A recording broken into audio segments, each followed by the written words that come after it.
వ్యవసాయం పైసలు మిగిలేటట్టు చేయాలి, రైతును ధనికుని చేయాలన్నారు రాష్ట్ర సీఎం కేసీఆర్. నీతి ఆయోగ్ మీటింగ్లా తెలంగాణ ప్రభుత్వం అమలు చేస్తున్న రైతు విజన్ ను వివరించారు.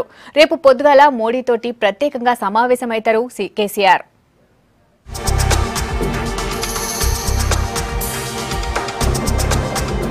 ఢిల్లీలో జరిగిన నీతి ఆయోగ్ పాలక మండలి సమావేశంలో వ్యవసాయాన్ని ఎట్లా అభివృద్ధి చేయాలి, రైతుకు బర్కత్ ఉండాలంటే ఏం చేయాలనే దాని మీద విలువగల ముచ్చట చెప్పిండ్రు సీఎం కేసీఆర్.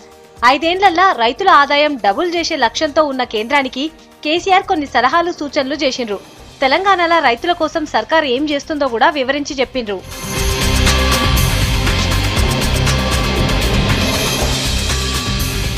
$17,000 కోట్ల క్రాప్ లోన్లను మాఫీ చేసి 35 లక్షల మంది రైతులకు మంచి చేసినామన్నారు కేసీఆర్. వచ్చే ఏడాది నుంచి ఎరువులకు 4,000 రూపాయల చొప్పున 2 పంటలకు డబ్బులిస్తున్నామని చెప్పిండ్రు. పైసల్ని డైరెక్ట్ గా రైతుల అకౌంట్లలోనే వేసేటట్టుగా సిస్టమ్ తయారు చేస్తున్నామన్నారు. అంతేకాదు ఉపాధి హామీ పథకాన్ని వ్యవసాయంతో కలపాలని కేసీఆర్ వివరించిండ్రు.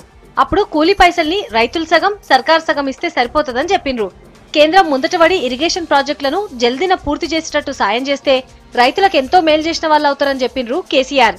వ్యవసాయాన్ని నమ్ముకున్న పరిశ్రమల్ని ఆదుకోవాలని కూడా చెప్పిండ్రు. దేశంలో ఒక్కో దగ్గర ఒక్కో రకం వానలు పడతాయని, దేశాన్ని క్రాప్ కాలనీలుగా డివైడ్ చేసి ఏ పంటలేస్తే మంచిగుంటుందో చెప్పి చేయిస్తే వ్యవసాయం లాభసాటిగా మారుతుందని చెప్పిండ్రు కేసీఆర్.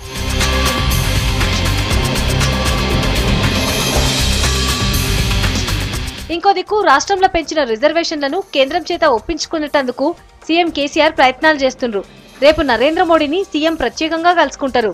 పొద్దుగాల 11:12 గంటలకు పీఎం నరేంద్ర మోడీతో కేసీఆర్ సమావేశమైతారు.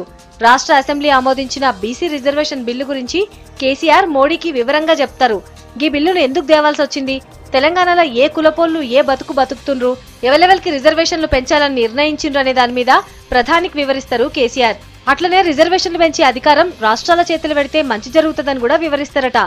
తెలంగాణ ఏపీ మధ్య 9, 10 షెడ్యూళ్ల సంస్థల విభజన మీద, కృష్ణా జలాల పంపిణీ మీద కూడా ప్రధానితోటి కేసీఆర్ మాట్లాడొచ్చని తెలుస్తుంది.